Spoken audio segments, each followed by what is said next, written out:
ہمارا جو ہمیشہ کے لیے لیڈر ہے وہ ہمارے نبی صلی اللہ علیہ وسلم ہے، جن کو رحمت للعالمین کہتے تھے. سب انسانوں کے لیے رحمت بن کے آئے، مدینہ کے لوگوں کے لیے نہیں، عربوں کے لیے نہیں، مسلمانوں کے لیے نہیں، سب انسانوں کے لیے وہ رحمت بن کے آئے تھے.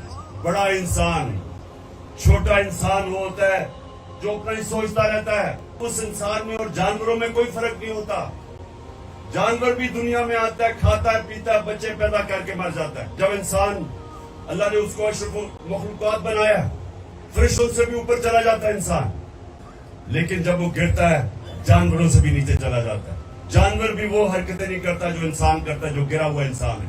ہم واحد اس کی مخلوق ہیں جس کو اللہ نے ہمیں یہ صلاحیت دی ہے اچھے اور برے کے بیچ میں تمیز کرنا. آپ جو نماز پڑھتے ہیں آپ صرف اللہ سے مانگتے ہیں. ہم دو راستے پہ جا سکتے ہیں، برائی پہ، اچھائی پہ. تو نماز آپ پڑھتے اس لیے کہ اللہ سارا وقت 5 وقت آپ اللہ سے مانگتے ہیں کہ اللہ مجھے اس راستے پہ لگا جس پر تمہیں نعمتیں بخشی، جو عظمت کا راستہ ہے، وہ نہیں جو تباہی کا راستہ ہے.